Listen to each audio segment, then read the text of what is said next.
당신이 진정으로 원하는 바가 무엇인지 알게 되면 그때부터 당신은 나비를 쫓아다니는 일을 그만두고 금을 캐러 다닐 것이다. 브라이언 트레이시는 목표 그 성취의 기술에서 내 삶이 뒤바뀐 날이라는 제목으로 자신의 과거를 회상하고 있다. 나는 18살에 고등학교를 자퇴했다. 내가 처음 한 일은 어느 조그만 호텔에서 접시를 닦는 일이었다. 거기서 세차장으로 옮겼다가 다시 수위로 있으면서 바닥 청소를 하는 일자리로 옮겼다. 그 다음 몇 해간 나는 여기저기 떠돌아다니며 온갖 막노동 일을 했고 그렇게 힘들게 번 돈으로 겨우 생계를 유지할 수 있었다. 나는 높은 건물을 짓는 건설 노동자로도 일했고 북대서양을 오가는 노르웨이 화물선의 선원 노릇도 했다. 23살 때에는 헛간의 건초더미에서 잠을 자며 떠돌이 노동자로 일하기도 했다. 교육도 제대로 받지 못하고 내세울 만한 기술도 없었던 나는 수학기가 끝나자 또 실업자 신세가 되고 말았다. 막노동 일자리마저도 더 이상 찾을 수 없게 되자 나는 일정한 수수료를 받는 판매직에 뛰어들었다. 이 집 저 집, 이 사무실 저 사무실을 찾아다니며 방문 판매를 하는 일이었다. 하지만 하루 종일 물건 하나를 팔아서 하루 숙박비를 마련하기도 버거운 삶이었다. 그러던 어느 날 나는 종이 한 장에 터무니없는 목표를 적어보았다. 그것은 방문 판매로 매달 $1000를 번다는 것이었다. 나는 그 종이를 접어서 치워버렸고 다시는 찾지 않았다. 그러나 30일 후 내 인생은 완전히 바뀌었다. 그동안 나는 재고까지 완전히 처리하는 기술을 발견했고 첫날부터 내 수입은 3배로 뛰어올랐다. 내가 종이에 목표를 쓴 지 정확히 30일째 되는 날 회사 대표는 내가 다른 사람들보다 훨씬 높은 실적을 올리는 방법에 대해 알려주면 매달 $1000를 주겠다고 했다. 나는 그 제안을 수락했고 그날 이후 내 삶은 완전히 바뀌었다. 비상식적 성공법칙의 저자 간다 마사노리는 자신의 목표 성취 비결에 대해 이렇게 쓰고 있다. 이사를 가면서 우연히 내가 처음 독립했을 때 썼던 노트를 발견했다. 노트엔 내가 회사를 설립하려는 목적과 계획이 쓰여 있었다. 한동안은 그 노트를 보지 않았다. 일이 계획했던 대로 되지 않아 중도에 던져버린 것이다. 벌써 3년 전의 일이다. 아마 쑥스러운 내용이 적혀 있을 거라 생각하면서 나는 노트를 펼쳤다. 노트를 펼친 순간 거기에 적힌 내용을 보고 나 스스로도 깜짝 놀라고 말았다.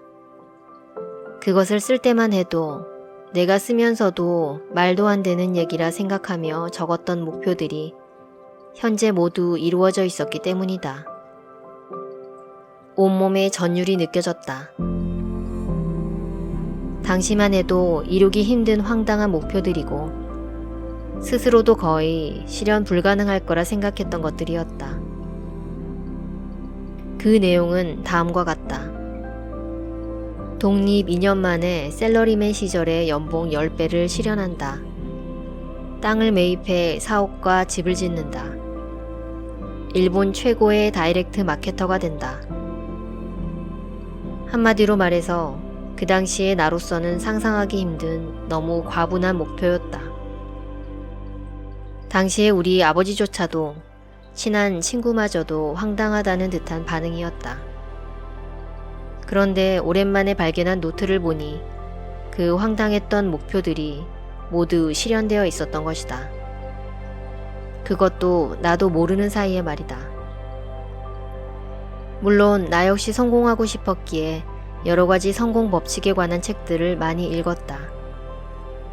하지만 책을 읽을 때도 왠지 믿기지 않는 제목이야. 제목이 과장이 너무 심한 것 같아. 이렇게 해서 성공하면 고생할 사람 아무도 없지. 이렇게 생각하며 읽곤 했었다. 아마 대부분 비슷한 의심을 가질 것이다. 나 역시 그랬는데 놀랍게도 내가 이루려고 했던 목표들이 실제 실현되어 버린 것이다. 도대체 어떻게 가능했던 걸까? 그 비결을 당신에게만 살짝 알려주려고 한다. 목표를 종이에 적으면 현실이 된다. 다시 한번 반복하겠다. 종이에 적으면 반드시 실현된다. 또 좋은 목표를 설정할 때 가장 중요한 것은 자신이 정말 하고 싶은 일을 찾는 것인데 의외로 사람들은 자신이 정말 하고 싶은 일을 잘못 알고 있다. 우선 종이 한 장을 준비해 하기 싫은 일을 모두 적어라.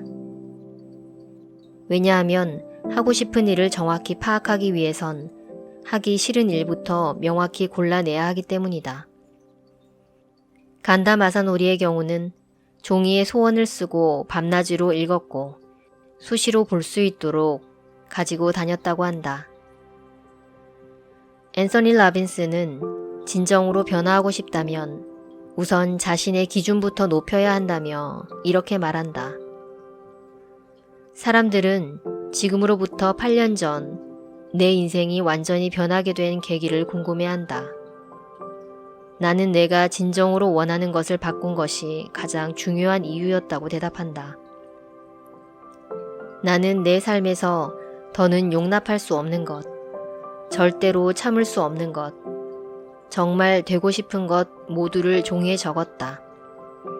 그럼으로써 나 자신의 기준을 높였다. 그리고 절대로 그보다 못한 삶에는 만족하지 않겠다고 결심했다. 그로부터 모든 것이 시작되었다. 이시다 히사스구는 그에 져서 세계의 소원 100일의 기적에서 자신의 경험담을 털어놓고 있다. 2005년 내가 회사를 그만두었을 때 수중에 남은 돈이라고는 30만 원이 전부였다. 게다가 자격증은 물론 능력도 연줄도 아무것도 없는 데다 재취업의 의욕마저 없는 상태였다. 나에게 있는 것이라곤 어떤 사람이 해준 말을 믿고 마음만 먹으면 인생을 개척할 수 있다는 막연한 설렘뿐이었다. 거기다 지인에게서 들은 한 가지 재미난 이야기가 나를 버티게 했다. 그 역시도 나처럼 아무것도 가진 것이 없었는데 그렇게 빈손에서 시작해 겨우 넉 달 만에 매달 1,000만 원 이상을 벌게 되었다고 했다. 어느 날 친구 서너 명이 모여 그 친구에게 찬사를 보내고 있었는데 그 친구가 불현듯 나 그거 아직도 계속하고 있어. 여기서 그것이란 바로 예전에 다른 친구들도 함께 들은 이야기였는데 나머지 친구들은 그 이야기를 들은 사실조차 기억하지 못했다. 그것은 바로 사업에 성공한 누군가가 비밀처럼 알려준 비법이었다. 바로 소원을 날마다 종이에 10번 쓰는 것이다. 그는 종이에 날마다 10번씩 월 수입 1,000만 원을 넘겼다라고 쓴다고 했다. 물론 그것 말고도 성실히 일했기 때문에 얻은 결과였겠지만 겨우 넉 달 만에 그것을 꾸준히 실천한 사람과 그렇지 않은 사람의 명함이 갈렸다. 실로 놀라운 이야기였다. 나 역시 마침 회사를 그만두기 직전 그 이야기를 들은 터라 마음을 굳게 먹고 소원을 써보기로 했다. 월 수입 1,000만 원을 넘겼다. 결과는 어땠을까? 결론부터 말하자면 한 달 만에 쓰는 것 자체를 그만두었다. 그렇지만 나는 운이 좋은 건지 그럭저럭 프리랜서로 먹고 살 수 있었다. 그렇다 해도 아슬아슬한 줄타기 생활은 변함이 없었다. 그런 상황이 4년쯤 이어지고 2009년 본격적으로 위기가 찾아왔다. 현금이 다 떨어지고 카드 빚으로 생활하게 된 것이다. 그때 문득 떠오른 것이 소원 쓰기였다. 당시 나는 절박한 마음으로 지푸라기라도 잡는 심정으로 다시 그것을 제대로 써보기로 했다. 100일 내에 이루어질 법한 소원을 적는다. 너무 허무맹랑한 것은 쓰면서도 자괴감이 들 수 있으므로 처음에는 내가 믿을 수 있을 만한 수준의 소원을 적는 것이 효과가 좋다. 그리고 그 에너지에 상응하는 행동을 한다. 우주에 월 수입 1000만 원을 요청했다면 그에 걸맞는 에너지, 즉 행동도 보여주어야 한다. 2009년 7월부터 정확히 100일간 나는 하루도 쉬지 않고 이어나갔다. 그 결과는 어땠을까?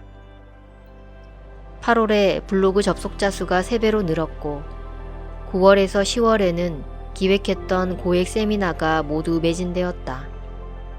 9월에는 마침내 월 수입 1000만 원을 돌파했고 10월에 책을 출간하게 되었다. 물론 그로부터 파생된 수많은 좋은 사람들과의 만남도 이어졌다. 나는 드디어 궁지에서 탈출했다. 지금은 월 수입이 2~3천만 원 정도로 늘어났고 대부분의 바라던 일들도 모두 이루어진 상태다. 생각의 비밀, 돈의 속성 등으로 유명한 김승호 회장님 역시 100일간 100번 소원 쓰기 방법을 설명하며 실제로 자신도 그 방법으로 원하는 것들을 모두 이루었다고 말하고 있다. 정말 간절히 원한다면 노트에 쓰라고 말이다. 그게 잘 되지 않는다면 그만큼 원하는 목표가 아니거나 지금 쓰고 있는 소원이 스스로도 믿어지지 않아서 쓰는 행위 자체가 헛수고로 느껴지거나 변화가 두려워서 잠재의식이 저항하거나 당장 그 소원을 이룰 만큼 절박하지 않기 때문이다. 100일간 소원 쓰기를 하면서 소원을 성취하는 것에는 잠재의식의 비밀이 숨겨져 있다. 우리의 세포가 바뀌는 시간인 90일을 넘기면 기존에 가지고 있던 습관도 모두 바꿀 수 있는데 실제 이러한 방법으로 목표를 성취했던 사람들은 그저 종이에 써서 밤낮으로 읽어보거나 매일 보이는 곳에 붙여두거나 소원을 매일 10번씩 쓰는 등 약간씩 방법의 차이는 있지만 핵심은 잠재의식의 소원 성취의 상태를 각인시켜 그 에너지를 현실로 끌어당기는 것이다. 실제로 소원을 쓰다 보면 갑자기 여러 가지 아이디어들이 떠오르기 시작하는데 그럴 때 한켠에 메모해 두었다가 바로 실행에 옮기면 그것이 내 소원을 이루는데 결정적인 작용을 하는 경우가 많다. 켈리델리의 켈리체 회장님 역시 시각화와 함께 원하는 목표를 쓰는 것에 대해 강조하고 있다. 사실 동서양을 통틀어 성공한 수많은 사람들이 이러한 비법에 대해 말하고 있다. 성공 법칙에 관한 비법에는 어떻게 하라는 건지 도무지 이해하기 힘든 것들도 있다. 그러나 이 방법은 실천 방법을 구체적으로 알려주고 있다. 그리고 실제 그러한 방식으로 성공한 사람들의 임상 사례가 넘쳐난다. 그럼에도 불구하고 여전히 실천하지 않는 사람들이 많을 뿐이다. 지금 이 순간에도 내면이 원하는 것은 내려놓은 채 고달픈 마음으로 붐비는 지하철을 타고 즐겁지도 않은 직장으로 출근하는 사람들이 많을 것이다. 시간적, 경제적 자유란 말은 고대의 전설에서나 나올 법한 단어로 느껴지는 사람들도 많을 것이다. 그러나 진정으로 자신을 아끼고 사랑한다면, 그리고 간절히 원한다면 한 번쯤 시도해 볼 만하지 않은가. 노트 한 권과 잘 써지는 볼펜을 가지고 딱 100일만 해보는 것이다.